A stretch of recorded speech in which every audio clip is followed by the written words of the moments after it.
creative writing skills.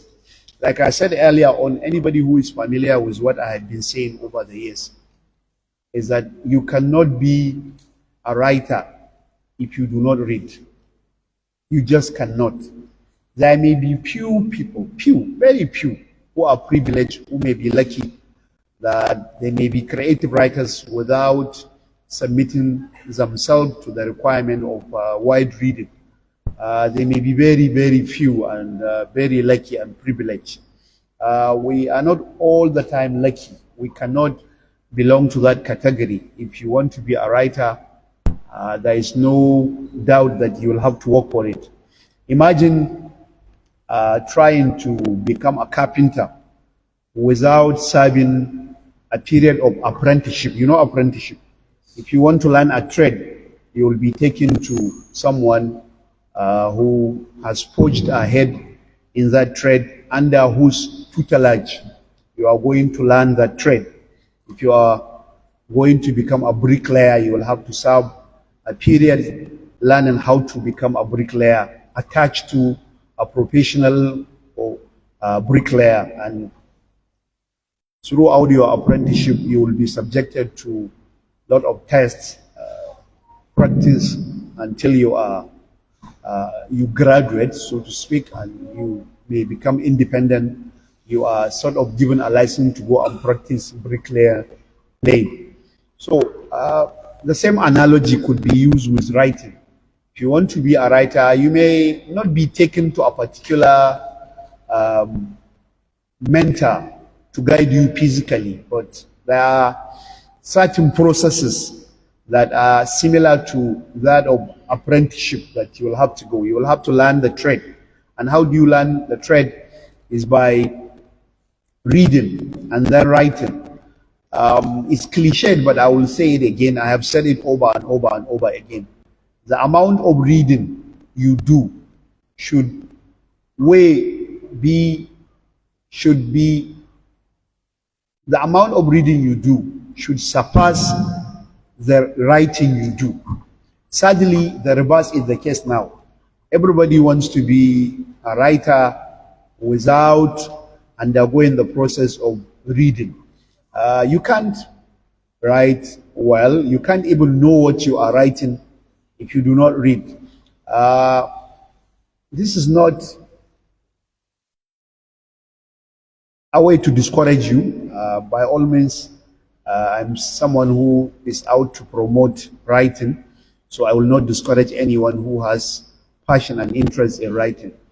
But if you look at the kind of writing we churn out, if you are a member of ANA and you are on the WhatsApp group, if you see the kind of poems that are shared, they are only pretending to be poems, but they are not poetry.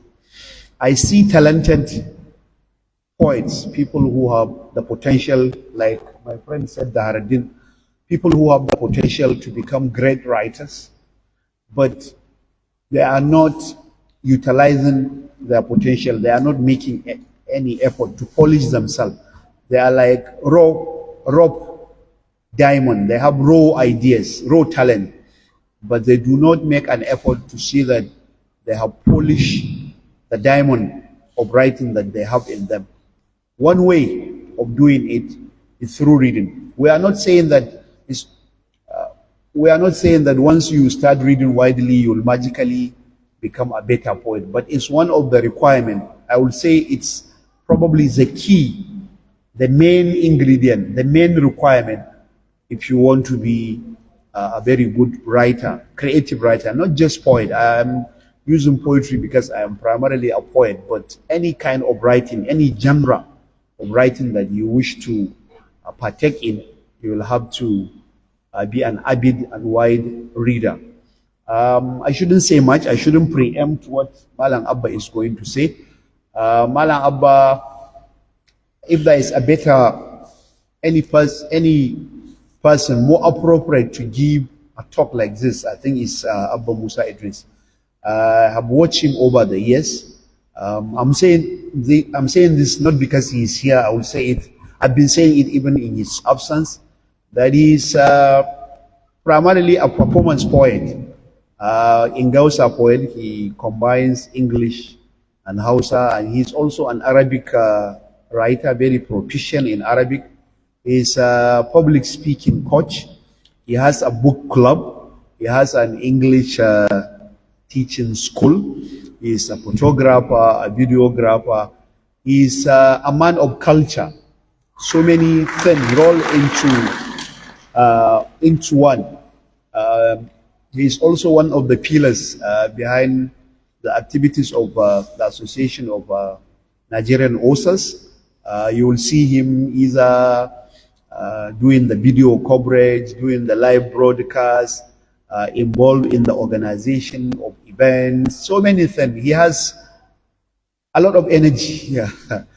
He reminds me of my younger self when I was like him. Now that I'm not old yet, but I'm getting old, so I don't have the kind of energy that he has. So, and above all this, he has sharp insight about creativity, about writing, about literature, about culture, about so many things. This experience that he has accumulated over the years has enabled him to have a unique insight into how someone can turn out to be a very good creative writer. I'm sure he's going to take us through the nitty-gritty of this complex process. I'm sure he's going to simplify everything for us. I don't know if I give you 15 minutes, will that, because I'm sure there will be a lot of 20 minutes will do, or 15? 30? Okay, you will have 30 minutes. So 30 minutes. Yeah, 30 minutes is all right, because I'm sure there will be a lot of comment and question. So you have the floor. Thank you.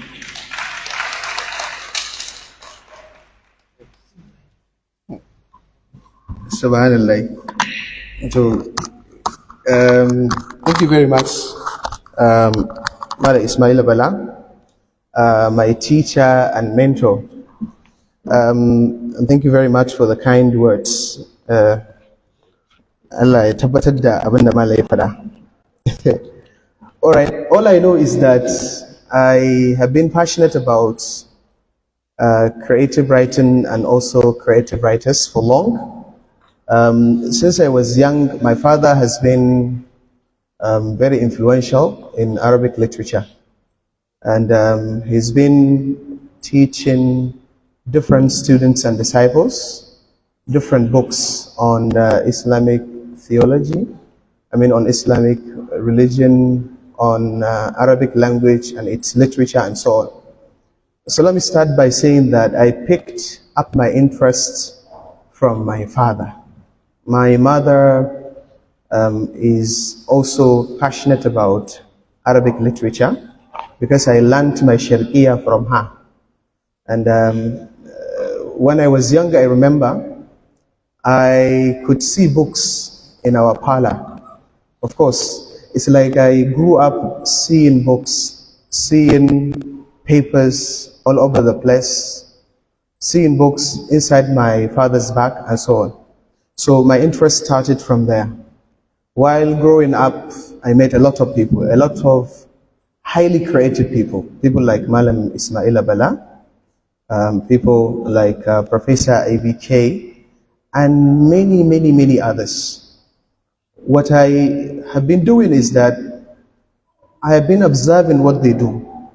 I've been attending their programs. I've been listening to them attentively. I used to go to forums just to listen to them, to see how they performed, how they presented their writing, and how they discussed works. And I was taking notes. I was writing down the lessons that I was learning. And when I came back home, I would sometimes try writing. So it started from there. What I'm going to be sharing with you today is some of the experiences that I have got throughout years, from observation, apprenticeship, creative active, and also how I see masters display their works. I want to make a reference to these two important books. The first one is Mastery, written by Robert Greene. He wrote this book in 2012, and it's one of the books that I always recommend any budding writer to make sure that you read this book and you feel like 50-page exercise book, two 50-page exercise books with your jottings and notes. Because this book is, I don't know how to describe it. So I'm going to base my discussions, inshallah, on some of the ideas from this book, especially the process. And I urge you to find time, to take whatever time that you can have to read through this book. Read it, understand it, discuss it with other readers. I'm sure it can pave the way for your own reading. The second thing is that I also recommend you to read this piece of writing because it is available. It is The Incredible Dreams of Garba da Kaskas, written by Umar Abubakar Sidi. And my reason for this recommendation is that I just want you to read this book and tell me whether you are able to understand the subject matter that the writer is trying to discuss in this book. Whether you are familiar with the writers that he mentioned, he alluded in this piece of writing. If you're able to understand 30% or to know 30% of these authors that he discussed, I think you are on the very perfect road to success, inshallah. The third book I'm going to recommend is Ivory Night. It is a book written by Mala Ismail Abala. It is a collection of poetry. Okay, we've been talking about learning from masters. As this famous singer and dancer, who passed away some years ago, Michael Jackson says, the best education in the world is seeing masters at work. That's what he says, right? So I would recommend that important piece of writing to you. Please find time. It is just 5,000 naira. Buy it, read it, see how poetry is written, and try to study the meanings of that particular poems or of those poems written by Mala Ismail Abala. Why am I starting from here? It is because I want to say that the better writers that I usually socialize with hate one thing. They love everything, but they hate one thing. What do they hate? What is your guess? They hate to read. That's the truth of the matter. Okay, I've been living with them. I've been attending their programs. I have been in their midst. I'm also very young, as you can see me. I'm a big boy. So I'm usually with them. I spend my time with them. I listen to them. I know their psyches. I know their behavior. I know what they can do. I know what they cannot do. But in my socialization with them, I learned one thing. If there is anything on earth that they hate too much is to pick up a book and to read like multiple times so that they can understand the book. And there is something that they basically love. They love that too much. What do you think they love? They want to write. But is it possible for you to write without reading? I mean, is it possible for somebody to be a creative writer without reading the works of the masters? Is it possible for you to know how to nail, for example, how to hit a nail, for example, without learning from the masters, from the carpenters, for example? So that's where this presentation will come in. Therefore, as the title goes, is reading as a way to develop writing skills. What I'm trying to do now is that I'm going to start by quoting some great authors, what they say about this topic. And later, I will take you through different writers. I'll be sharing with you some of their influences. The Jane Austen you hear about, the Shakespeare you hear about, Calvino, for example, you hear about, Dante, for example, and many others, Homer, Virgil, and so on, that you hear about, that you have read in your English classes. What is their influences? Where have they got their influences? What made them write this impeccably? We read their works and we read it with awe. We say, wow, this is superb, this is interesting, this is out of this world, this is classic. Why do we call it classic? I think there are some reasons behind that, and that's what I will try to take you through. By the end of this presentation, I hope I will convince you that for you to write well, you have to go back to books. You have to study them. Therefore, it is a very good idea to have a pen and a piece of paper so that you can jot down some of the authors that I will mention, read their biographies, learn from them, and then come back and look at yourself and see what you can do about it. Let me start with this quotation from Stephen King. He wrote it in his memoir entitled Or Writing. And he says, if you don't have time to read, you don't have the time or the tools to write. If you don't have time to read, you don't have the time or the tools to write. That's what he says in his memoir.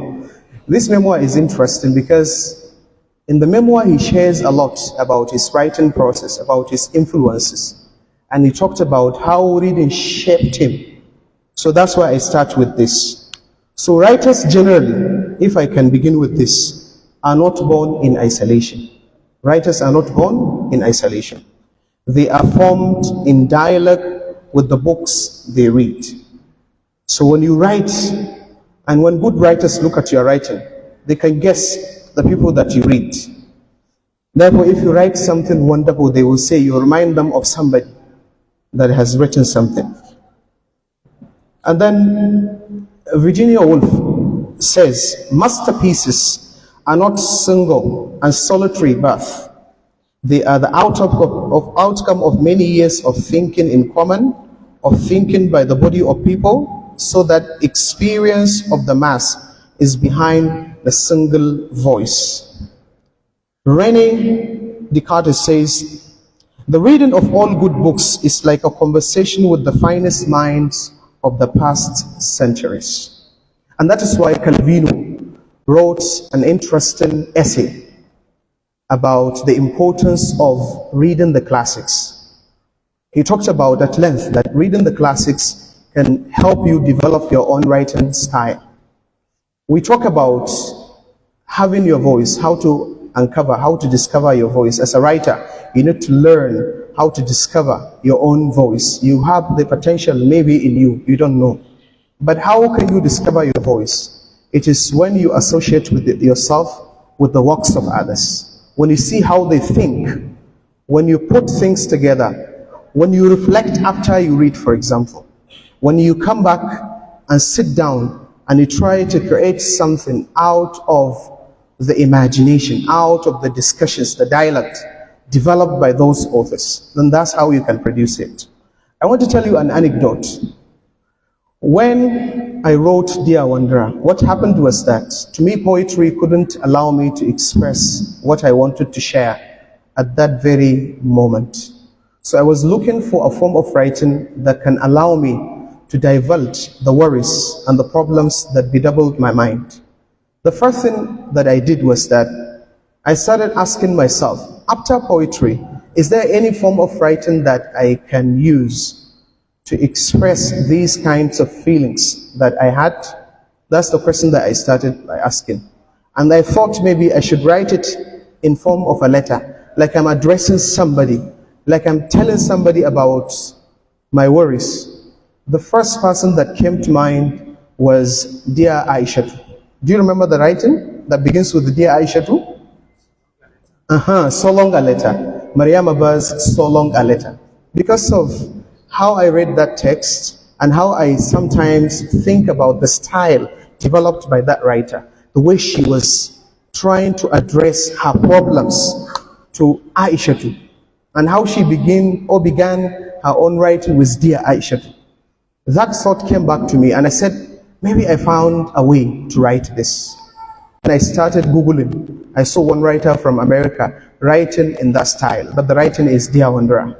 I came back to Nigeria. I saw Mariam Gatawa and Siba Babale also wrote in that particular style.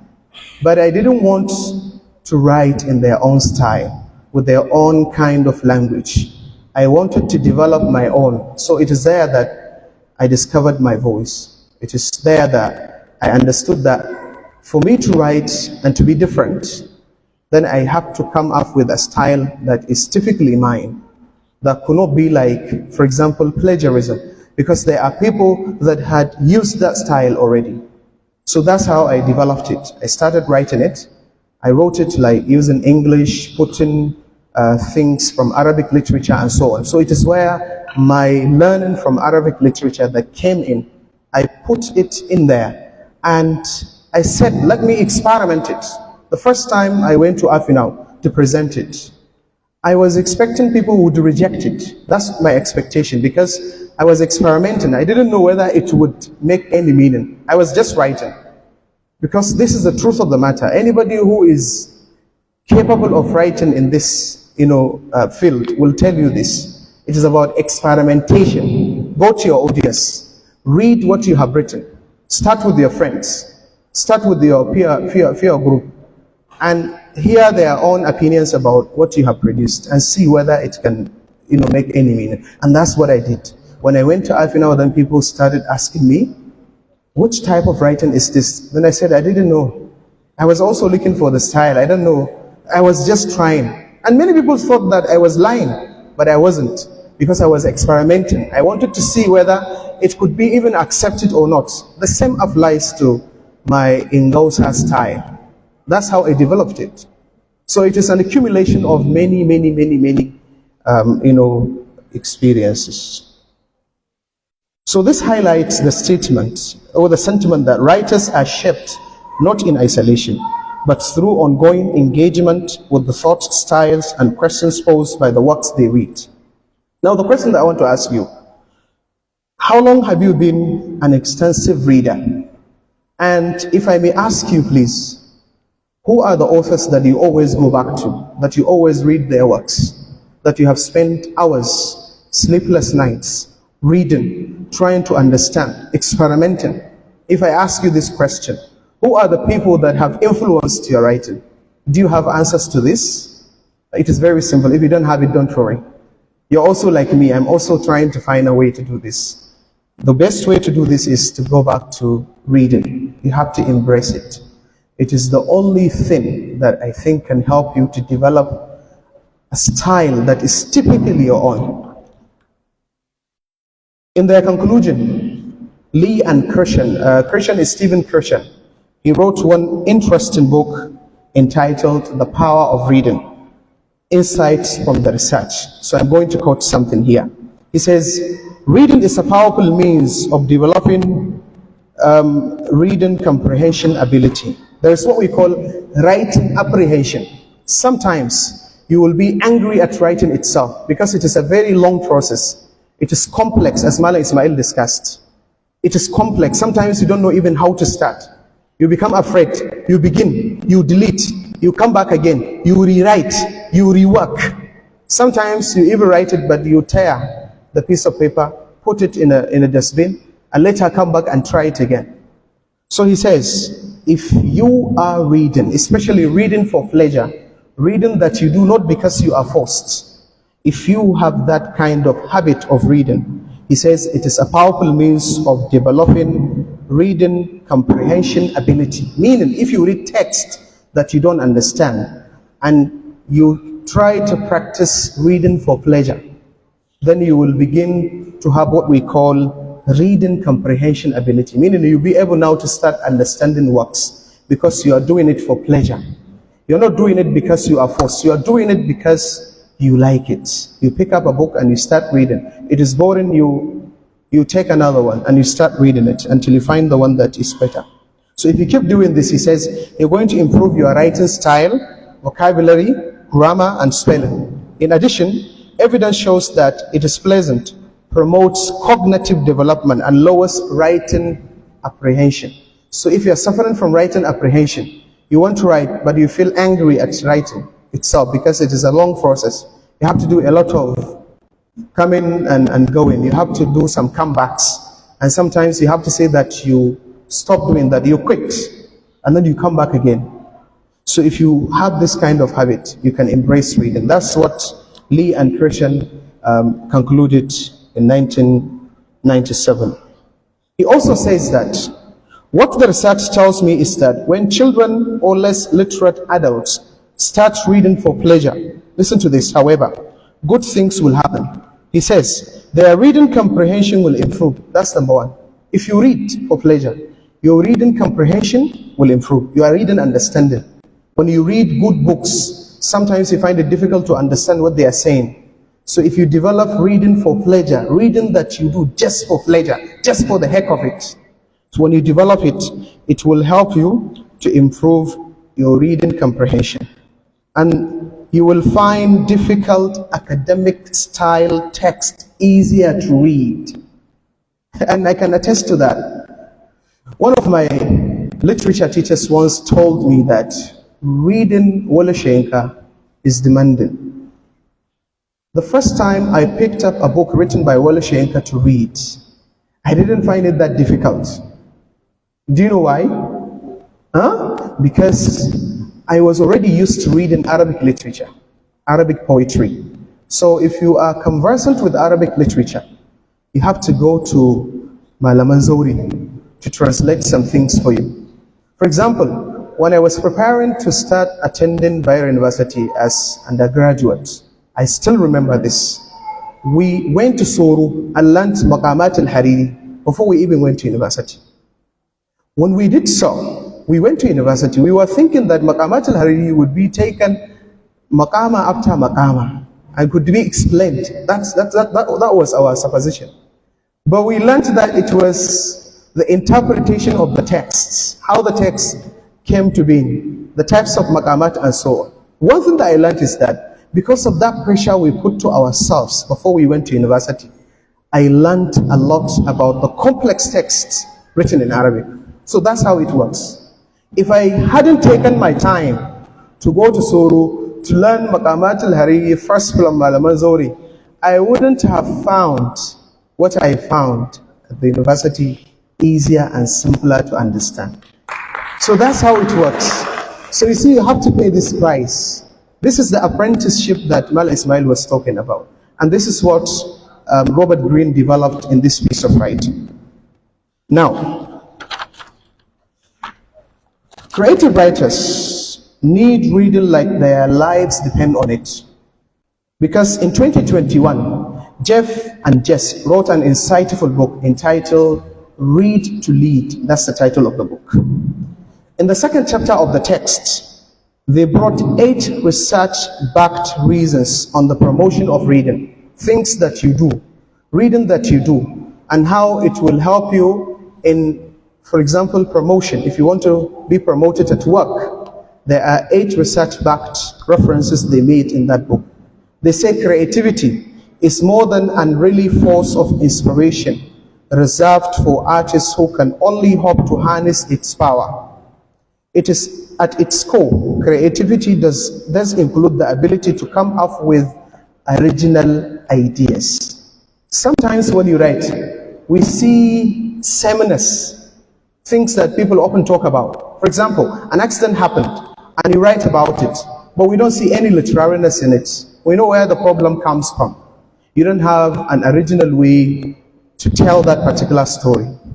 If we pick up any line of any text, let's say Jane Austen's Pride and Prejudice, she begins by saying, "It is a truth universally acknowledged that a single man of great fortune must be in want of a wife." This is the famous quote from the book.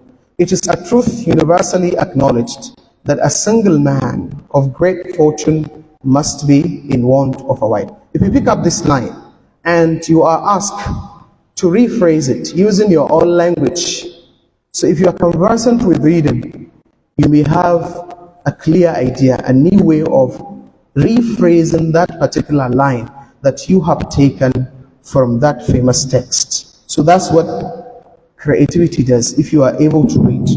But it also incorporates the capacity to recognize trends, develop alternative solutions, and mix together different concepts to formulate something new.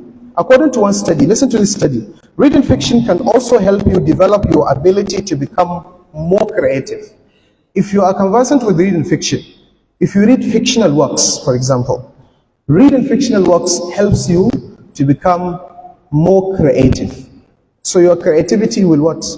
Will mount, will increase, will maximize. Because of what? Because you are introduced to different scenarios and different situations. And that's what you are supposed to do. If you want to write with your own style, embrace reading fiction. Read as many fiction as possible. I always see my teachers and mentors with books.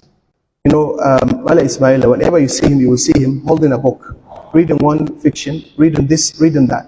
He specializes in poetry, but he doesn't read poetry alone. No, he reads all genres, especially, fiction. He reads it, and he can tell you a lot of benefits that he got from that reading. Professor IBK too. If you are having a conversation with him, you'll be surprised. You can say that way, Rob, have you read all the works written by others? Yeah. In our interview with him on BUK FM, or BUK television, I was so surprised when he was mentioning how he came to learn grammatical rules through reading. He said that he wasn't taught how to use grammar by his teachers. No. He learned how to use grammar through reading. And he talked about that. You can find the video. It is on the page. Go there, go to BUK TV. You see that particular video, the last episode of it. It is where he talked about his reading process and writing process. You have to always listen to such things. You have to take notes so that when you go back alone in your room, you will sit down, you will reflect on that thing, and you will see what you can develop out of that. You have everybody that you are looking for in this Nigeria that you are looking at. The only problem is that you are so obsessed with the issue of Tunubu, Emajalisa, governors, Dambello, and others. You are not so obsessed with the text themselves. Your attention has been divided into different things. You don't focus. That's the problem. But if you can go back to it, you will see surprises. And that is why I always say that if we want to come back and do something wonderful, we have to always come back to our own senses and read what we are supposed to read. So now I'm going to take you through some authors. And in this, I will tell you how they were influenced through their different types of reading. Let me start with the Stephen King. Are you familiar with Stephen King? Please, are you familiar with him, with his works? Okay, this memoir, he says, on writing, a memoir of the craft. As a child, King narrated that he consumed comics. Comics is a sort of literature that deals with funny stories, happy ending stories. Right? Things that can make you laugh, limerick, and so on. So he consumed a lot of comics and pulp magazines before tackling classics and horror novels. He recalls copying stories from writers he admired. If there is a writer that Stephen King admires, he would copy from that writer. He would read your own book and he will find a paragraph that, for example, mesmerized him, and he would copy that particular paragraph. Then he alters them to make them his own. That's what he does. For example, it is a truth universally acknowledged that a single man in possession of a huge fortune must be in want of a wife. He will write the whole paragraph, and then he will alter the paragraph to make it his own. You understand? And that's what Austin Kleon develops in his book. If you read Still Like an Artist, that is his own idea, that you can learn by imitation. You can learn by seeing how somebody does something, and you can imitate that piece of writing. My friend Mahmoud Al-Shir from Bayer University told me something when we were taking one course on Ilm al-Qawafi. He says, Abba, let me tell you this. When I was so passionate about Arabic poetry, I didn't know a lot about Arut. That is the Skanshin, the Qawafi, and so on, the rhythm, the rhyme, and so on. He said what I did was very simple. I would pick up a poem written by Imru al-Qais, and then I will model my own poem on his own pattern, the same pattern. He will model his own writing on one line out of Imru al-Qais line, for example, lines. That's what he did. And when he presented those works, people thought that he was so mai abangarang arut. People were considering him. People were saying good things about him. And when he developed that interest, he learned about Awafi and so on. So see, this is what you should do, because of his obsession with reading Imru'ul Qais, Shu'ara'ul Jahili and so on, he was able to copy their style, so that when he wrote, he could put them in the pattern that could be well accepted by critics who are conversant with Arabic literature. So reading good books will help you to develop that, because you cannot just scrap something out of nothing. You need to have a background. Many authors have their own background. For example, Ferguson Prose. Ferguson Prose is a 78-year-old American novelist, essayist, short story writer, and critic. She's still alive. You can Google her. You can find her works. She's a very, very good writer. She wrote an interesting book entitled Reading Like a Writer. That's the title of her book. It is not more than 200 pages. You can read it in 2 days, I think. So she says, Prose says, describes how she learned to write by dissecting works of Austen and Flaubert. She says that she dissected a lot of pieces of writing written by Jane Austen. She dissected them, dissection, to analyze something, to put it into pieces, and then you put it together. So see, she dissected it, sentence by sentence, word by word, paragraph by paragraph, and she just came back and wrote in that particular style. That is why she was so obsessed, or she is so obsessed with Jane Austen. If you read her works, if you read this book that I'm talking about, you will see that she narrates a lot of stories about Jane Austen and how she developed her own writing style from Jane Austen. She narrates slowing down sentences, noting word choice and cadence. The cadence, it is a poetic word, right? And then experimenting with similar effects. That's how she narrated in the book. Her key lesson is that she practiced attentive reading in apprenticeship, and that's the idea, apprenticeship. Literature itself becomes the teacher of hers. Through this, she developed her own writing style. And she's still alive. That's one good thing about her. She is still alive. And she narrated this story in her own book. So if you read the book, especially page 185, you will see that she discussed this. The book was written in 26. But Ibrahim, do you know about the book? So, she can. Let me talk about Borges. Borges is an Argentine magical writer. He wrote in the line of Gabriel Garcia Marquez, that Colombian writer, the author of which book? What is his famous book? Gabriel Garcia Marquez. 100 Years of Solitude. Have you read it? Subhanallah. So, this writer, Borges, he largely wrote in Spanish, but he also wrote in English.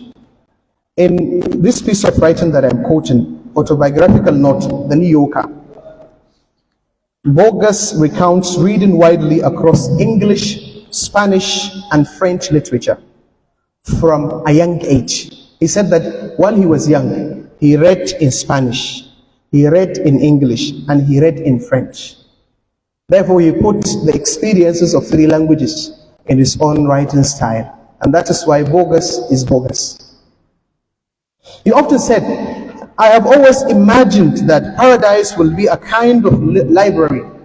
He always imagined that paradise, Al-Jannah, will be a kind of library, equating reading with creative freedom. Let me talk about Virginia Woolf. You often hear about her, right? Some of us are familiar with her. Virginia Woolf is one of the most influential 20th century modernist authors from England, right? She's from England. She helped to pioneer the use of stream of consciousness narration as a literary device. She's one of the people who contributed a lot to that particular use of stream of consciousness writing. Virginia Woolf describes her self-education as steeped in her father's library, reading classics freely. She said that she used to go to her father's library and read all the classics there in her father's library. She found that her father had a lot of classics, So she would enter the library. She would hide herself in that library, and then she would read classics. And that's how she developed her own writing style, reading the classics. Among the classics, how many of them have you read as a young writer? As someone who is writing poetry or writing a short story, or someone who is trying to write a novel or a novella or a play, for example. How many classics have you read? Do you know all the classics, or do you know the famous ones? So she says this: her diary shows that she mimicked rhythms from Greek tragedy and the 19th century prose before developing her stream of consciousness technique. Reading not only informed her style but also gave her model to rebel against.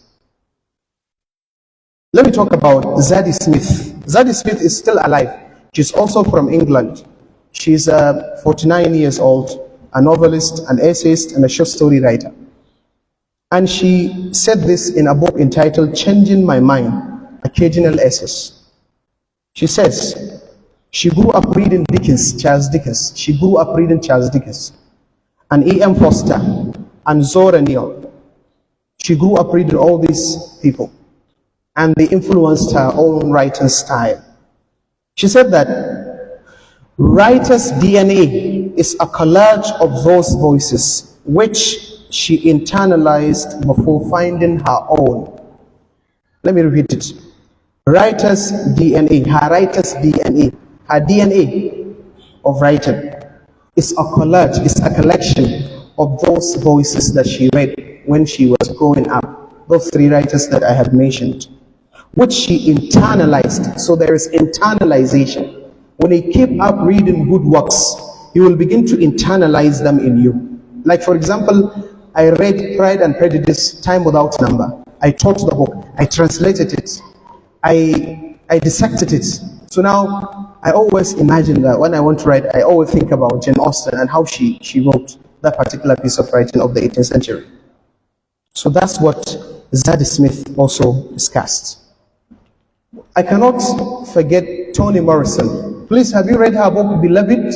It was featured by BBC World Book Club. I don't know whether you listened to a podcast on that. Have you listened to a podcast on her book, Beloved? All right. So you have to go back to it. There is BBC World Book Club, where different books are discussed. Even if you haven't read them, you can listen to the discussions. It's a school. It's a university. There is one episode, I listened to it more than 200 times. I listened, I took notes, and now I'm internalizing it because I want to write better. Morrison was an American writer and editor. She was a Nobel Prize laureate, and she was given in 1993. She described learning to write partly by reading Faulkner.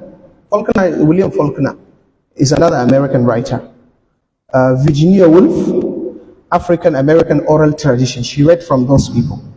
She narrates how reading their works gave her both techniques and a sense of gaps she wanted to fill. Because she's the one who says, if you haven't found a book that you want to read, you have to write that book. If you're looking for a type of book that you want to read but you haven't found it, it means it is now mandatory, it is a must to you to sit down and write that particular book. And that's why she wrote her books. That's what she says. Toni Morrison, bro. You haven't heard about her? Okay, she's one of the great writers. Please find her Beloved and read. You will come back and discuss. She's one of the best that you can mention. She died, I think, when she was around 90 years of age. And this person, Robert Greene, narrated her story fully in his book, The Daily Laws. If you read The Daily Laws, I think in February 20-something, he discussed Toni Morrison and how she used the process of it. I just want you to read that particular thing, please. Find out what he says about her. You will learn her writing process. She's a very hardworking woman. Her writing even began at night when she was alive. Her writing process, her writing time was at night. After she finished everything before she slept, she would sit down and write something out of the books that she published. Let's talk about Franz Kafka. You hear about Kafka, oh? Kafka was a German, Jewish Czech writer and novelist born in Prague. He wrote The Metamorphosis and Trial. If you have read The Metamorphosis, you will believe me. One thing that IBK says about Kafka is that Kafka is a demanding writer. He says that Kafka, if you are reading Kafka, you have to be very careful with every single word that Kafka used. Because every word has a meaning. Every word counts. That's what IBK says about it. I heard IBK saying that Kafka is a demanding author, meaning you have to possess a lot of skills before you are able to understand Kafka. So Kafka read Gusto, Flaubert, Dostoevsky. He read all of these writers obsessively, Kuma, with obsession, meaning he was thinking too much about them when he was reading them. He says that Dostoevsky's notes from underground spoke directly to his own sense of alienation. Therefore, you can't imagine how many times he read that particular book. So that's about Kafka. What about Charles Dickens? The author of Oliver Twist. He grew up reading Arabian Nights, Robinson Crusoe, and Shakespeare. Yeah, go check. It is in Nightmare of Reason. I have the book with me. A Life of Franz Kafka, Farah, Stories, Girox. That's the title of the book. If you read the book, you will learn that Kafka read all of these people that I talked about. Charles Dickens, too. If you read this book, Dickens, it was published in 1990 by Sinclair Stevenson. If you read this, you will learn that Charles Dickens grew up reading Arabian Nights. Arabian Nights. Please, have you read the Hausa version of Arabian Nights? There is a Hausa version. There is also Juha, Nawadir Juha al-Kubra. There is the Arabic version. I have it, but there is a translation of that book. Have you read it? The Hausa version. It is in Hausa. It is not in English, I think. Yeah, there is a Hausa version of that book. Okay, sir. Ya Allah, subhanallah. No, yeah, so I'm also coming to an end. So find that and read. Let's talk about William Shakespeare. William Shakespeare too, of course, borrowed extensively from Holinshed's Chronicles, Ovid's Metamorphoses, and also Plutarch's, the book entitled Lives. His plays, for example, reworked these sources into dramatic poetry. If you read literature, you will know about how Shakespeare got his inspiration. He also read other people's works. What about John Milton? John Milton, do you remember the Paradise Lost? Written by John Milton, do you remember? So he too, he read Bible, he read Homer, he read Virgil, he read Dante, and Renaissance humanists. He read all of these people. So what I'm saying is that the reason behind bringing all of those people is that for you to understand that for you to write, you also need to go back to other texts. For example, the Jahili classical Arabic poets, Imru al-Qais, for example, and Mutanabbi, grew up listening to memorizing all the oaths. There were oaths in Arabic. They had come before Imru al-Qais. They have come before al-Mutanabbi. They grew up listening and memorizing those oaths. They memorized them. Al-Jahiz, for example, the writer of Al-Bukhala, Shima, he read a lot of works written in Greek, Persian, and Arabic, pieces. Ibn Khaldun read Quranic studies, philosophy, history, and law. When you read his Muqaddimah, Al-Muqaddimah, you will learn about this. So all these writers, Najib Mahfouz, for example, read Quran and read other works written by other writers. So now, Abu Bakr Imam, the author behind Magana Jarishi, for example, what did he read? Abu Bakr Imam read a lot of books written in Arabic and also written in other languages, of course, because here he says, under colonial, influence, remember, he was forced to translate that particular book that we read, Magana Jarishi. It wasn't written in Hausa. It is a collection of different, readings. And then later he put them in one form. Before it was divided into Tadeche, Oku, and so on. And so many other writers. So the reason behind saying this is that for you to become a writer, you have to go back to these authors. Read them. Read the classics. read the contemporary writers.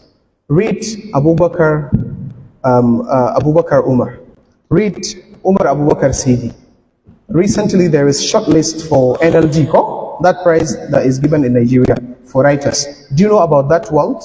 Read the contemporary authors that you see on Facebook, Poetic Wednesday, and so on. Read from them. You can learn everything that you want to learn about the style, about the pattern, and so on. You have to also attend workshops. Say mu je taro, say a invitation, say ku gani ku comment, but you don't attend. Inda za a zuba tsoron ilimin sai ka ga cewa only few of you apply. So that's the problem. An zo za a yi poetic clinic under Poetic Wednesday. Sai aka ba da entry. Sai ka ga waɗanda ba ma a kanan suke ba su suke applying from different places. Daga gashi kuma adda ana sawa. That's the problem. So I think for us to wake up from this deep sleep, we want to write better. Please begin by writing or begin by reading. Read as many good works as possible before you produce what you want to produce. Don't be in a hurry to produce your work. Be in a hurry to read as many works as possible. Let me tell you this at the, finally. Recently, I have bought more than 1,000 books. I have them in my own library, alhamdulillah. I have some in my office. I have some at home. Let me tell you how I did it. It's very simple. If I get some money, I would buy some books and I would hide them there. Bana kai su gida ma because akwai irin rigimu a gida. That you buy books too much. But recently, the person that I buy my books from told me that we spent almost 1 billion on books. That's why we're going because I buy books to read. I see how other important writers and critics in Kano State have been buying different types of books. Therefore, I'm also following in their footsteps. For me to develop the kind of writing that I want to develop, I have to read as many authors as possible. I read in Hausa, I read in English, I read in Arabic. I read everything that is possible to read. I read history, I read geography, I read almost everything now. I just want to acquire the knowledge, the style, the pattern, and so on. So that if I write, then this can be considered in the literary world. Please, try to do something like I do. We're all brothers here, right? Brothers and sisters. You can all do this. It is very simple. It is not that difficult. Please, you have to understand that this is the steps, and you should follow it. When you follow it, you can be successful. Thank you very much for the chance to speak.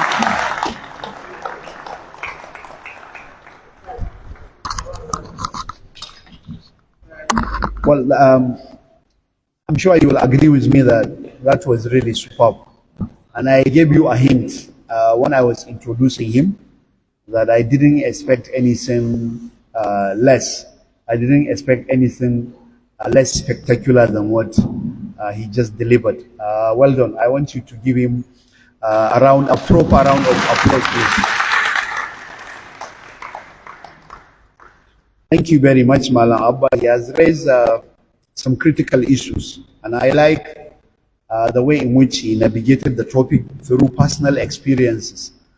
Whoever is going to speak on a topic as wide as this one, the best approach would be to give a personal account of how that person has navigated this difficult and complex terrain. I'm not going to offer any extra commentary on what he has said. It was self-explanatory, and I could tell from the rapt attention I could see on your faces that you have followed him keenly and you have enjoyed the talk. As is the tradition, we'll give chance for people to ask questions and to comment, but I will call upon you to please be very brief. Don't try to give us another lecture. If you have another lecture to give, you should arrange with Kano people to give you a platform, but please just be straightforward and be very brief.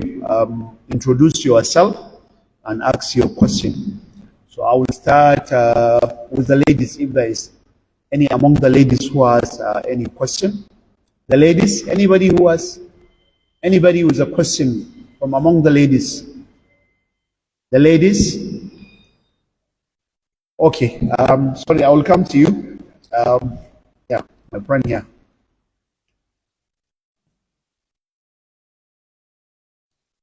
Assalamu alaikum.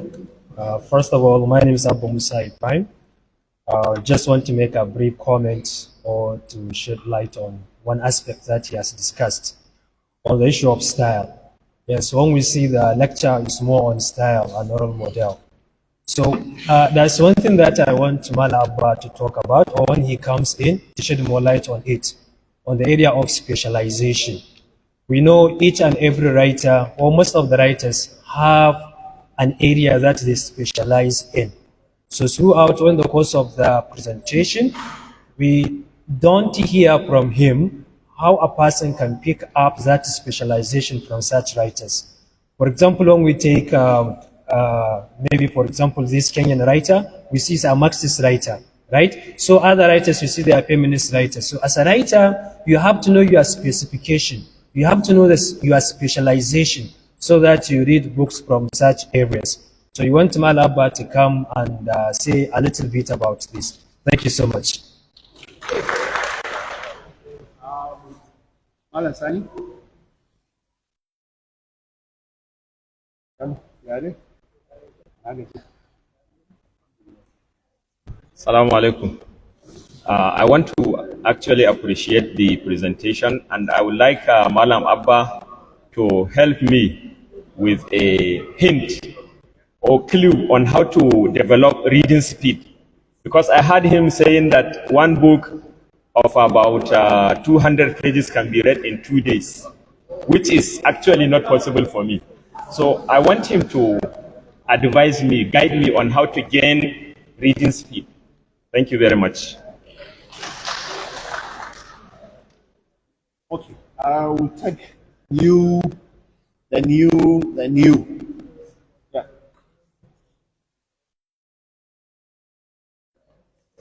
Assalamu alaikum. My name is Ibrahim Abdurrahman.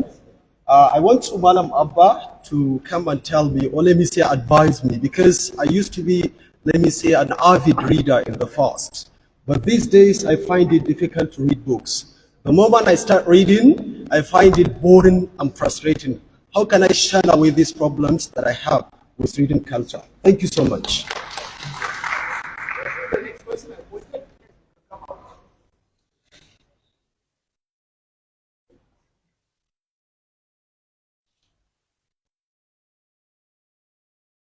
Assalamu alaikum. My name is Yahya Sraj Abdullahi and I'm from Vichy. I want to firstly recommend what Malan Abba has said concerning this important topic, more especially when I heard him repeating what Professor Stephen Kershen said when he was narrating 30 Secrets of Our Writing. Malan Abba already mentioned more than 15 secret also narrated by that professor. Secondly, I want Malam Abba also help me out in my own personal problem. I have been reading for more than 20 years, but I'm still to write a single creative writing. I'm really interested in writing short story, but I choose to read and read and read before I start writing. I want to, Malam Abba show me one way or a specific time when I have to begin writing. Thank you so much. Yes, come on.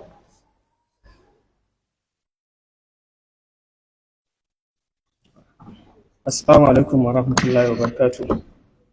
My name is Abdussamad Sana Misu and I'm from Opoweka. Alam Abba, I'm having two questions for you. I want to know, even though these questions I really heard it from many students that know about you.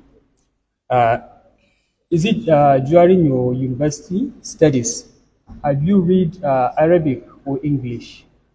That is number one. And number two, why are you so famous in English rather than in Arabic? That is my question. Thank you very much. The next person. Come on.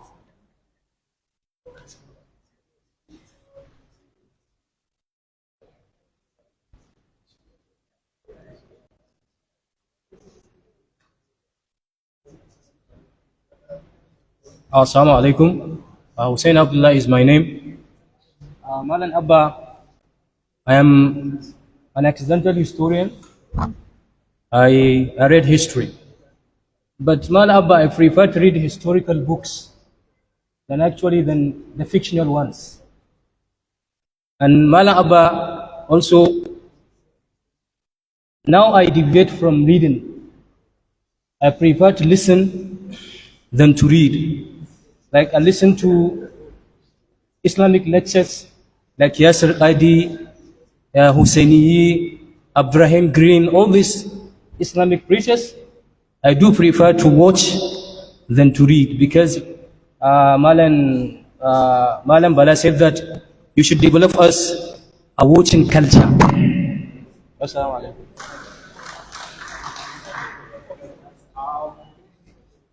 We'll stop with the question for now. We will let the presenter respond to the question already asked. If we still have time, then we can allow for more questions. Yes. Malaba, your first question, Benito. Okay, Assalamu alaikum. I'm back. Thank you very much for the questions. I want to be very brief. About reader's speed, if you want to develop your reader's speed, I recommend you to read a chapter from Read to Lead. This book, there is a chapter on that. How to read 200 pages within a few minutes or within hours. I think there is a chapter on that. And there is one book that I read. It's also it's about reading speed. One of the things I could remember is that they talk about the type of, the genre of the writing that you're going to read. And also the types of vocabulary, that is the word choice used by the writer, and so on. But I think that chapter will help you a lot on navigating reading speed. Personally, what I do is that being an accidental journalist working with BUKFM, they had to make me one of their newscasters. So what I do is that I personally sit down and read, and I try speeding. That's how I developed it. Now I don't usually rehearse the news because it comes to me almost at 11th hour. So what I do is that I will be reading throughout the week. I will have time and read. And another thing that helps me to speed read is I sometimes, for example, read books that have simple diction, simple names that are not very difficult to read. So maybe you can develop it just the way that I'm developing it, but I think reading that chapter would add color to the answer. Thank you very much. Ibrahim, boredom and frustration. I think you are suffering from one disease of reading. It is called lack of paying attention. You're not minding your business, Mr. Ibrahim. I think something is now trying to, force you veer into something else. I think that's it. You stop attending programs and forums. I observed that. This is one of the problems. So your focus is divided now. You are either focusing here and there. But I think you can develop it when you come back to the group. You understand? That kind of attendance that you used to have was superb. And it will keep you, it will keep you up to date and current. And it will give you the energy to do more. Yeah. Because when you attend programs, you see people quoting books, you see people reading books, talking about their understanding from books.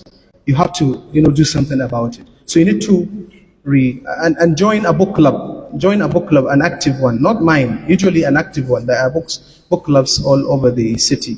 So join them. Have, for example, friends that are passionate about reading. What I do now, I changed friends. Most of my friends are book crazy.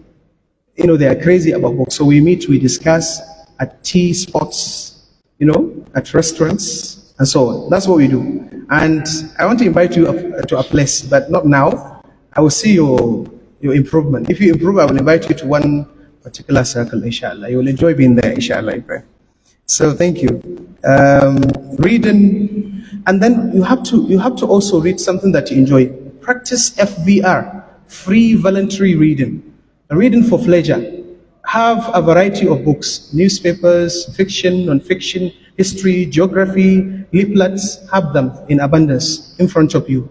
And pick up anyone that you want to read. And please read to lead.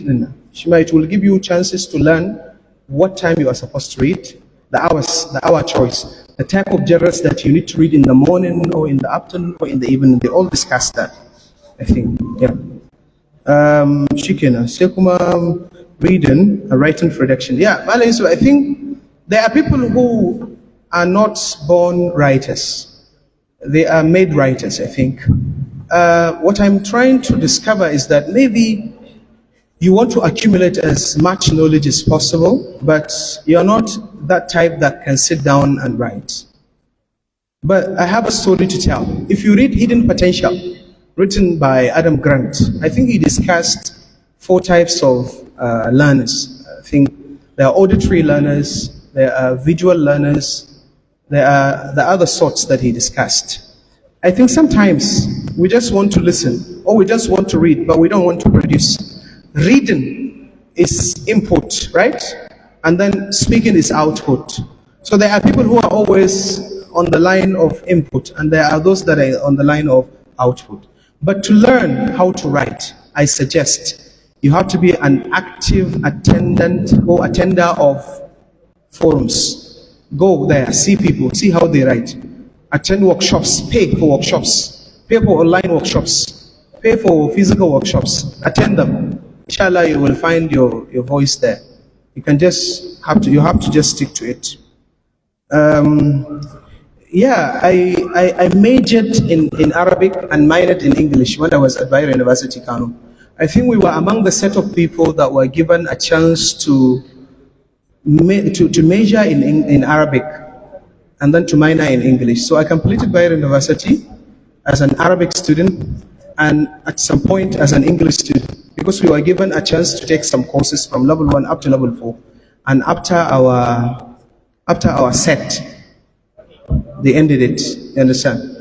So maybe some people told me personally, the reason behind that was that in the past it was allowed to combine the two. But later, because students fail and some have problems at different departments, that's why they ended it there. So that's it. Therefore, I majored in Arabic and minored in English. That's what I did at Bayer University, Kano.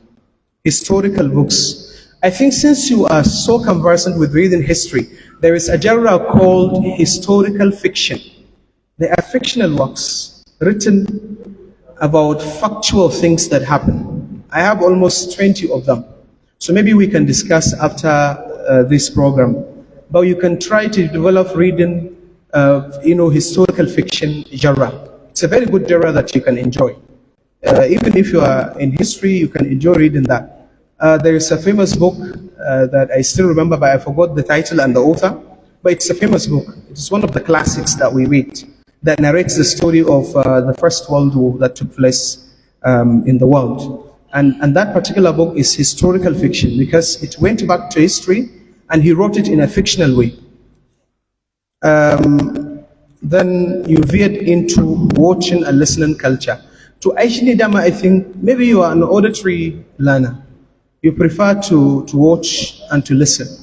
So we don't have to force people to be readers all the time.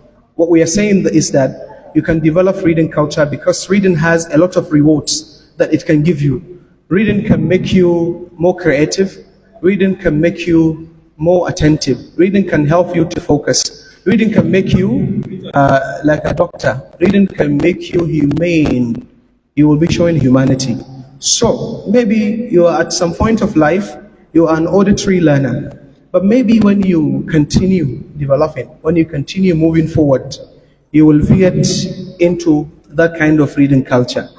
Yeah, we cannot say everybody has to be a reader, but we encourage that you should read even for 10 minutes every day.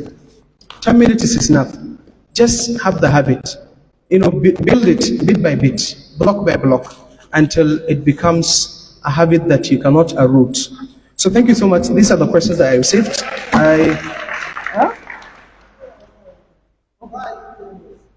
Yeah, I think I answered it. The reason behind my fame maybe is that, you see, I'm practicing my Arabic literature and English literature. That's what I do. Yeah, because if you pick up my pieces of writing, you will see that Arabic is all over the place. There is one piece of writing that I performed, and Scott sent it to me. When I was watching it, saying, about this piece of writing, the language is only English, but the content is Arabic. I was narrating the different authors that were famous in Arabic literature. So I'm just practicing. It's another style. It's my brand. Yeah, I'm representing what I read in the university. In Brandon, there is this. Sometimes you are identified by the type of thing that you are known for. So I am Arabic student in disguise. Yeah, of course. So when I go to forums, I can speak English, but my mind is in Arabic. That's what I do. Okay, and Arabic helped me to solve a lot of problems. Yeah, related to the Iwas and Tambayban. So this is it. Second, Arabic students. Yeah, we have been discussing this. Yeah, I don't want to discuss their matter here, but there is lack of showing interest in inventing forums. There are so many associations within the university, the Arabic associations. What we do is only one, is Umsiyat. That is an evening meeting with poets. We recite poetry, especially to celebrate somebody's wedding. When somebody is going to get married among us, then we meet in the evening. We perform poetry. And that's the only thing that we do. Maliki started something, but I think it also stopped. But it was an association of Arabic poets. So they started it, but it stopped. You see, you need motivation. English forums are rampant because people show more interest in that. But if Arabic forums can be revived, I think you can also know me there. Yeah, you can also know me there. So the reason is very simple. Arabic forums are dying. That's the truth. Arabic students are losing interest.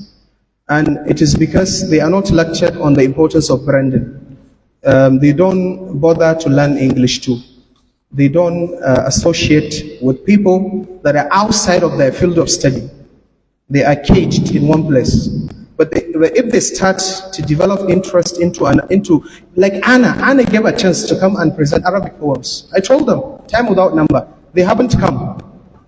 But if they come, people will appreciate what they produce, because you can understand Arabic from even the zawq of the language. It's beautiful, superb, Mala. Yeah, it's nice. So this is it. That's why I'm maybe more famous here, but I think if Arabic can be revived, just like this one, you'll also see me there participating, inshallah. Thank you very much. Thank you very much for listening. This is the end of this session. I'm sure you have a further thing to say or to ask. You can do so at the end of the session. Now, due to time constraint, we only have about 18 minutes or so. We will take the remaining segment of creative pieces that have not been read.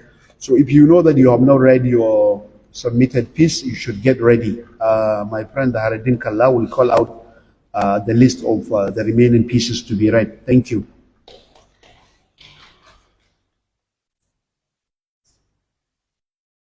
Thank you very much, Madam Ismail Bara. The next presenter is Ismail Al-Qasim Ishaq, with, I don't know if it is short story or poem, but the title is Leo. Are you on?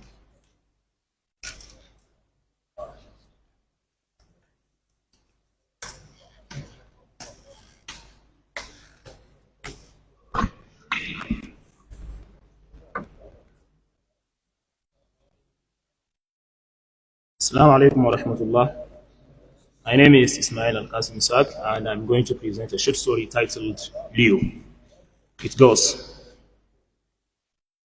If Yusuf were to define stubbornness, he will simply say, my wife. Yusuf had been enjoying Safiya's company since the very first day they met. She didn't just make him love her deeply, she made him discover joy, purpose, and peace in their home. Safiya was the kind of woman that made a man feel found. Life with her was noisy, unpredictable, and full of life moments. Yusuf loved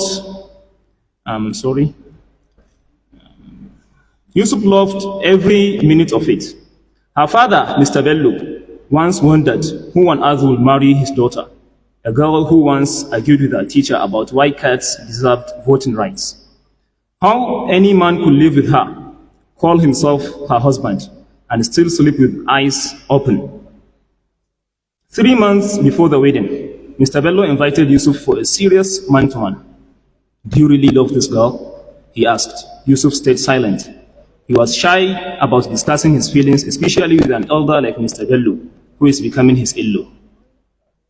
My son, Mr. Bello said in a calm tone, feel free to speak. You are heading into something strange and difficult. This girl is just 17. She's not entirely in her senses. She told me you are 25? I'll be 27 in 2 months, Buffer, Yusuf gently corrected. Yawa, Mr. Bello exclaimed, clapping once. You are old enough to tolerate childish madness. This girl is extremely stubborn. In fact, you might need a stronger word if your vocabulary allows it. But one thing I must admit, her cooking tastes to heaven.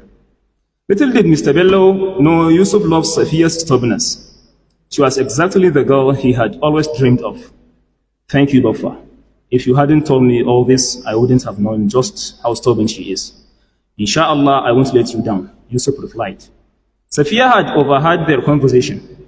Though she wasn't happy with what her father said, she couldn't deny it. He spoke the truth. It had been 4 months since their wedding, and Yusuf was enjoying life with his stubborn wife. One day, he discovered yet another surprising side of her, one that involved a ram.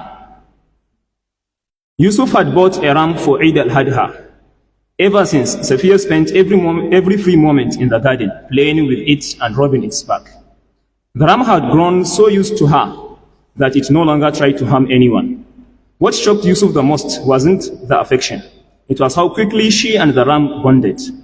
Maybe she loved animals like he did. Though, to be fair, he loves wild animals more, especially lions. The day before Eid, while they were preparing dinner together in the kitchen, Yusuf finally brought it up. Lovey, he said gently, are you secretly planning to fry that ram? You are always playing with him. I'm worried. He might headbutt you one day. She smiled mischievously. The ram is the best friend I ever had.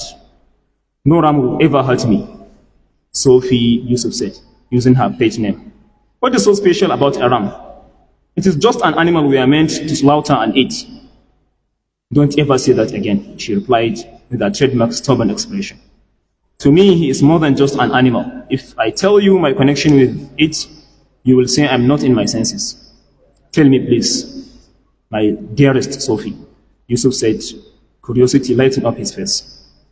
Ina baka labari zaka ce na fiye shiririta, ko ka ce da ni kuruci dangin hauka. She said, pushing her lips forward defiantly. I swear I will never say that again. He replied with a smile. Promise? She asked. You have my word, darling. He nodded. She dropped the onions she was cutting and leaned against the table. Safia started the tale. I was 6 years when I first saw my friend Sarah playing with her dog. They did everything together. I wanted that. I begged Buffer for a puppy, but he said it is not allowed in our religion. So 3 weeks later, his uncle came from the village and bought me a baby ram. Buffer said, this is your new friend. Name him. I named him Leo. Why Leo? Yusuf asked. After Lionel Messi, my favorite footballer, she replied proudly. Okay. Dad taught me how to train him. Leo knew his name, where to pee, where to sleep. I fed him milk from a baby bottle. We even took him for checkups at my vet. Leo followed me everywhere. My friends called him my bodyguard. When I cried, Leo wouldn't eat. When someone touched me, he would shout like a soldier. I even rode him like a horse, holding his horns like reins. That time in my life was magical. Sophia felt silent, her eyes welling up. Yusuf held her hand and asked, and kissed it gently. What happened to you? He asked. Dad slaughtered him on it. She said, her voice soft. He said the ram had become too big and could hurt me. He gave me another ram one day, but it was never the same.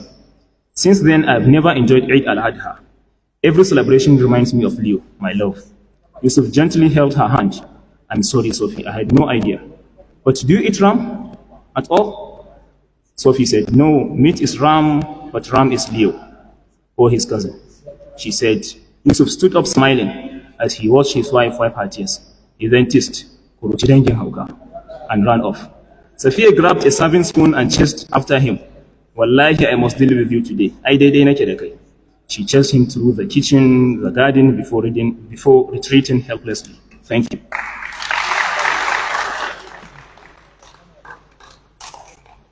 Thank you very much, Madam Ismail Al-Qasim, for this story. The next is another story where it counts. Don't know whether it is a poem or short story. This one by Bilkisu Suleiman. Malama Bilkisu. She around? So we are taking, if she's not around, we are taking the next presentation. I know this must be a poem. There's Zola by Abu Musa Ibrahim. I think it's a poem. No? So you are welcome. Assalamu alaikum. Good afternoon once again. My name is Abu Musa Ibrahim. So I have a short story with me entitled Dear 2019. So this short story was written on the eve of 2019. Just 1 hour to 2019, then an idea struck my mind and I came up with it. So yesterday or 2 days back, Facebook brought it back on the yearly memories. Then I see that I have to break the silence here for taking a long time without presenting a piece. So here it goes. Dear 2019, it is a charm of yours in your majestic palace, seeking your excellent rapport. I do hope you'll not be like 2018, which left a deluge of indelible pains and unforgettable yucky memories in mind. Dear 2019, I went through Gokmes and woos in 2018 that I had never encountered in all my born days. Not only me, but also people whom I hold dear to. It is terrifyingly catastrophic which pages will be exist to put down the feelings. But do ask 2018. I have certainty it will tell you all that count or bits of them.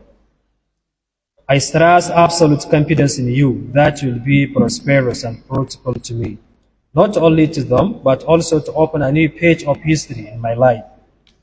2018, I'm quite certain those inquisitors will not keep their mouth shut. So tell them about January's adventure and bravery, so that I will be an object of worthy emulation and get their laudatory remarks. For February, never utter a word to them, for the quandary is indescribable. But if they persist, just give them your word that only when I become VIP, you will divulge the secrecy to them. 2018, I know they will not feel demoralized about February's response. If they ask you about March, tell them it is a month of abate prosperity and less apprehension of my released work came to my aid and became my companion for amputee's death. Do tell them about this success. They will keenly move on because their zealousness is far beyond descriptions. Recount to them the departure of a hero in April who made everything to dozens of offsprings and their spouses. May soul rest in peace. I know they have heart of God. They will feel for his dear family too. The first part of May came with the felicity, while the remaining part was jammed to the anxiety. But don't bear your heart for them about the perturbation. But when they need arise in the future, you have the leeway to let them know. 2018, those people are curious. They will never put a hold. I pray them about I lose June to the core because throughout the days I was crestfallen and hated my life. Do warn them.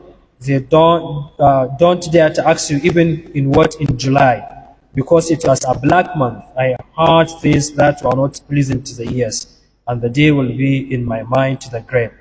Keep mum. Don't allow them to work on you to tell them about the happenings. August and September came month of optimism, but not as things used to be. Though thought and optimism kept minds rush off their feet. And sure, you punish them. with how rebate philanthropist Pilatus lost everything and his post in Commodity Hill. Not only that, but also tried to see the end of his life. He must be sympathized with, prayed for. Please do include him in your supplication. In October and November, things became their former selves. I became defeatist and solitary. I often felt like shunning people. But little hope took us through the month. Finally, in December, things gradually went back to their normalcy, but rarely got their stuck on the way. If they ask you about BK, just tell them it is a class upper with no more words after it.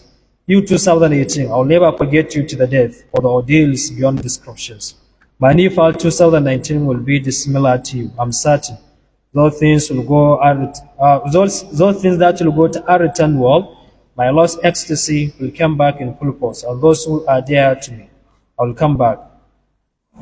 I'm over-optimistic. I will be high-flying in my studies and life. To you so-called false, Hasbunallah is my weapon and girdles me from your venomous arrows. I feel in my bones my aspiration in life will be attained, for I mean well to people. Finally, I want to give you a word to my charm 2018. If you catch sight of her on the way to the grave, tell her I documented all the agonizing feelings and occurrences, and one day if I become highly emotive and have ample time, I will compose a novella on her titled Hard Times. I will pass it down to my upcoming children and the literary world. I wish you 2018 would see my attainment. Widely read man, rich, sympathetic, giving, and see the end of my course. I have certainty 2019 will keep you updated about my attainment. Thank you so much. Thank you, Abba Musa. Ibrahim. We are moving very fast because we're supposed to close by 2, and it's now to 2. I will quickly call Madam Isa Muhammad Inua, who will present a poem titled Morning Rains. Madam Isa.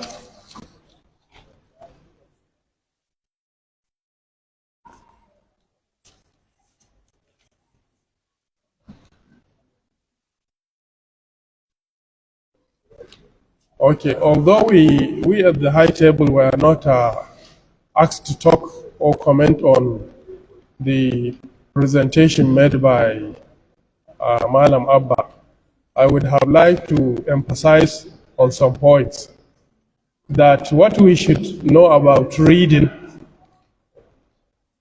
to help us in our career as writers is that if we look at all other professions, as we were given example by bricklayer or whatever, you just start from the scratch and follow the footsteps of the pioneers, of the experts, of the masters in the field by reading, especially the classics. As you read, you are imbibing the technique, you are imbibing the knowledge in yourself. Naturally, it will show in your writing without you knowing. But despite that, he has given you some key areas or devices that you can measure up. You can measure your own performance or your level of ability to write or your expertise. So he has mentioned that. And especially having the background of Arabic or Islamic knowledge, because knowledge in itself is holistic, is one. It is helping, each part is helping the other. Both the Arabic and Islamic knowledge is knowledge. It can be helpful, as we have seen in Malam Abba. So imagine the person who memorized the Quran before coming to Western education. You can see how he would perform wonderfully. Likewise, having Arabic background. Arabic is very rich in literature. So the moment you have background in Arabic, it's easy for you to imbibe the techniques of English literature. So that is just my this thing. And as we see, you see us here, we are the product of our previous efforts by our parents our teachers, our neighbors, whatever experience we have gone through, we are the product of the past experiences and whatever. So as you read, you are building yourself. The more books you read, the more experience you are gaining. You understand? So thank you. Now let me read my poem. My poem is, there are two in one page. Morning rains and night rains. We are in we are in the time of rain now, the season. You understand? So morning rains. Behold, the sky is pregnant, bulging forth with load of clouds. As the sky's belly is let loose, pouring on thirsty terrains beneath, wetting the earth dwellers squatting underneath towering canopy. As we run helter-skelter for any available shelter against getting drenched by unbiased morning rains. Morning rains, as it rains, cats and dogs, men are tamed indoors, deserting the streets fallow. Only few vehicles fly the streets. Morning rains, harbinger to ambitious farmers, destruction to avid traders. That is morning rains.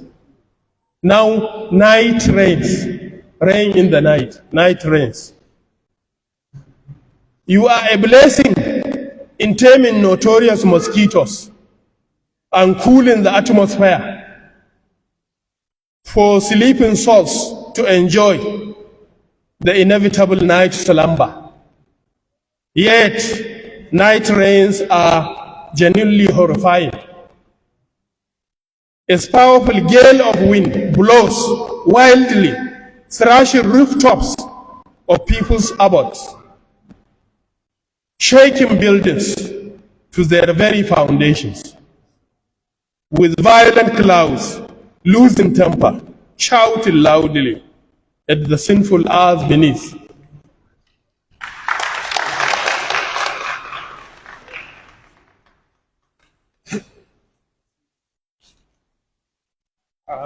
The poems are in this book. If you would like to buy it, it's just 1,000 loud whispers.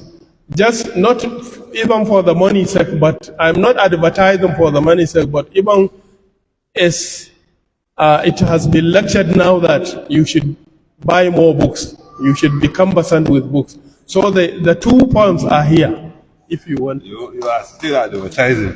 That is something. Thank you very much. We are moving quickly. The next presentation is this disheartening from Hamza SI. So we only have one presentation left.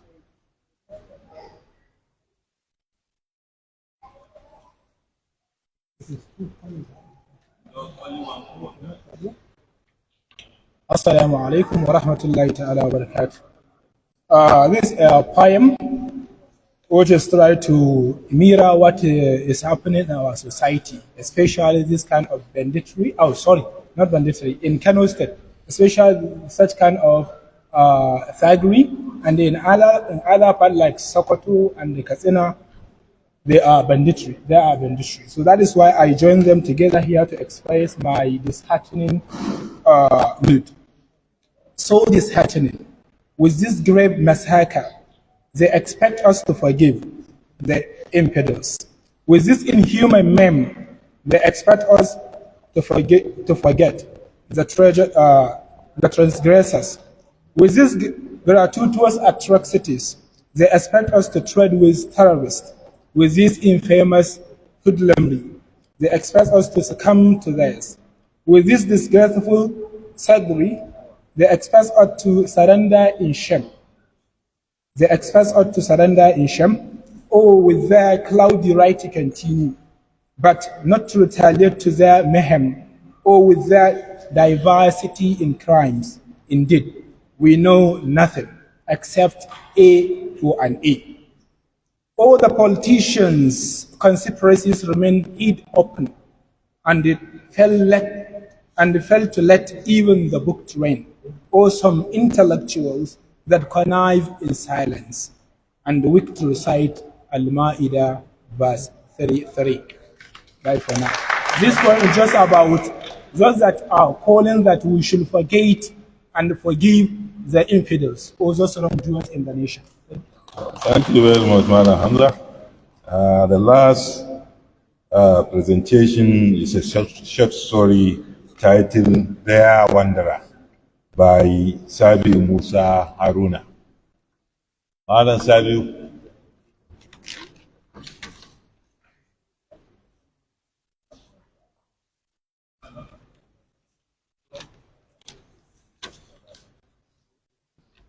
Assalamu alaikum warahmatullahi wabarakatuh. The title of the piece is Dear Wanderer, and here it goes. Dear Wanderer, it has been long, too long, and I write with hands that tremble not from age, but from memory.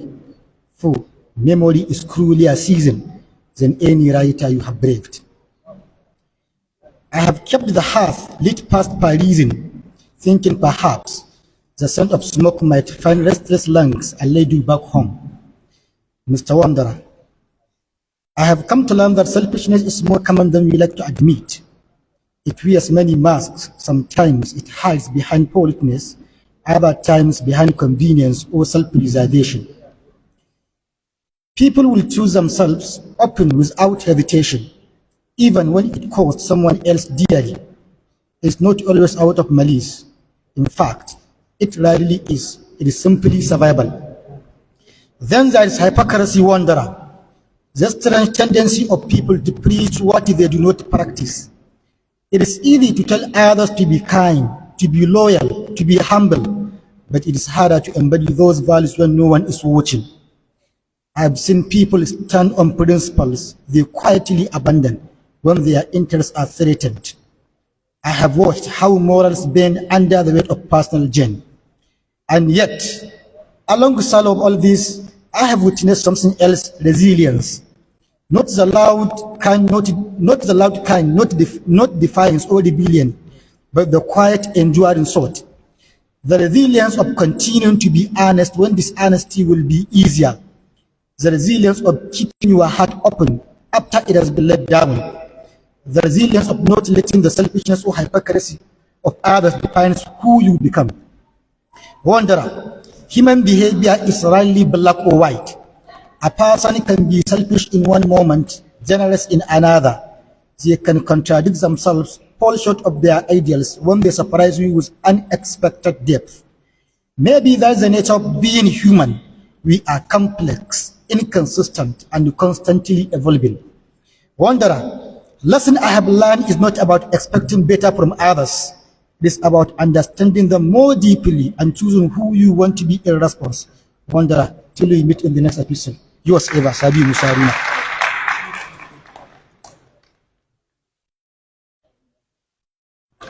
Thank you very much, participants.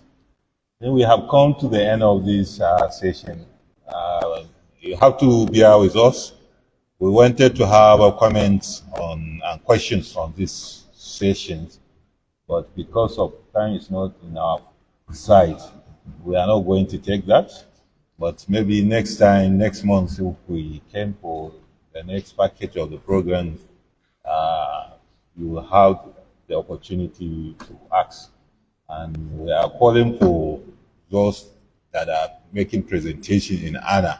If you want to make a presentation, please, you should notify the organizers in time. Send them the title of your work so that they can put you in on their agenda in order to be the time.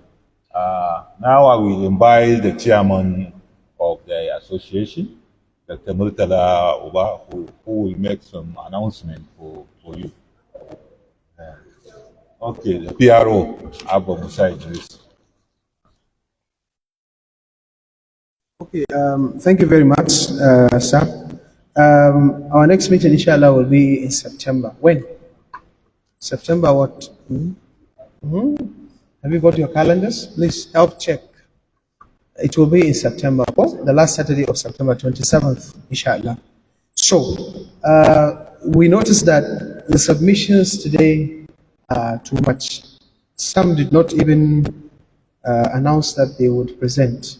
So, I'm here to just remind you how submissions are made. When it is like 20th of a particular month, like on September 20th, if you want to present, you should first send your entry sample to this Gmail address or email address. Please write it down.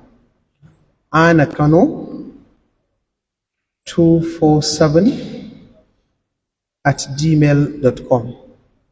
anakano247@gmail.com.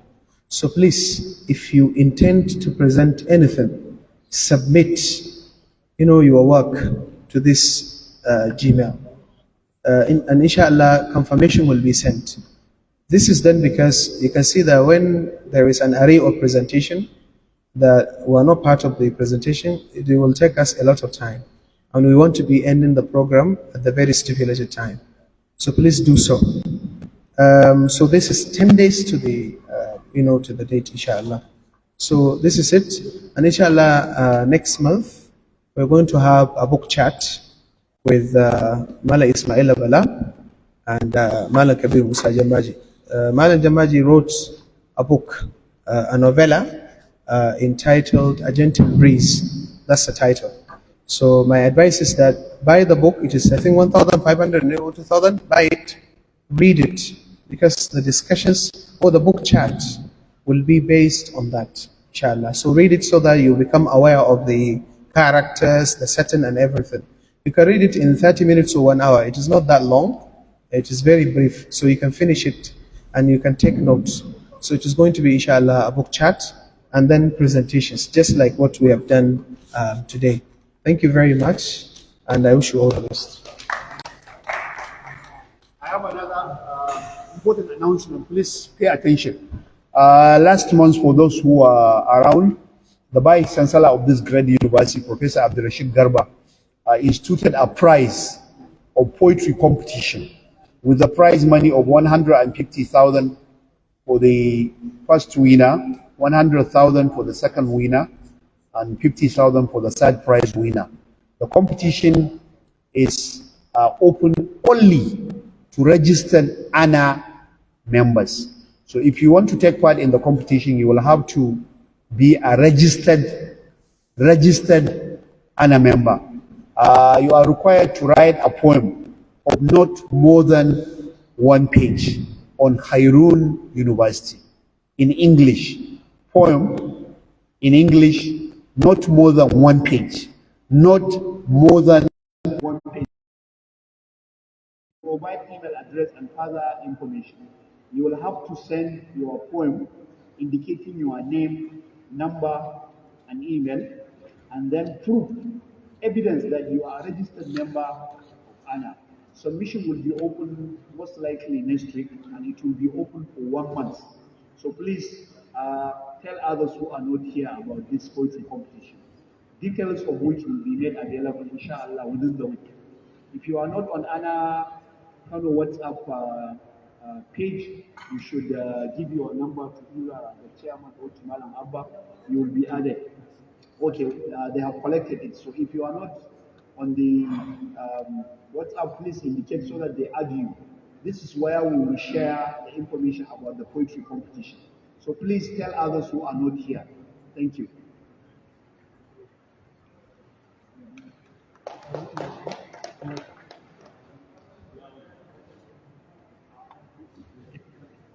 Since we are closing the program, so I would like to invite Professor Farooq Section Pada to give us for the prayer.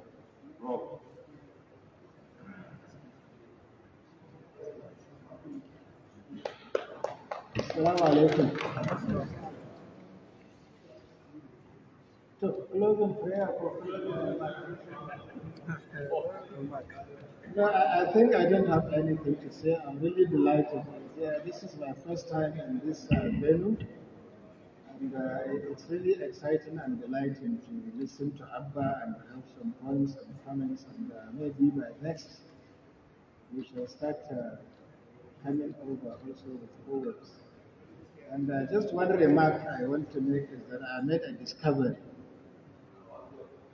I made a discovery through Abba's presentation. Fortunately or unfortunately, my teacher that teaches me Makama is dead just last month. So I discovered Abba now. Maybe he will be my tutor of Makama Til Harir. I'm really impressed with what he has presented. And I will say it's my replica. Because obviously you find that the Arabic literature is very rich, and you would wonder to find a person very expert in English literature, but it's influenced by his Arabic or her Arabic background. So Alhamdulillah, this was our root also. Obviously, we studied Arabic before, and then it has a deep influence on our English literary journey. So it's really a very impressive presentation, and I'm really impressed to see this population is growing. صلوا على نبي الكريم اللهم صل على محمد وعلى آل محمد محمد وعلى آل محمد.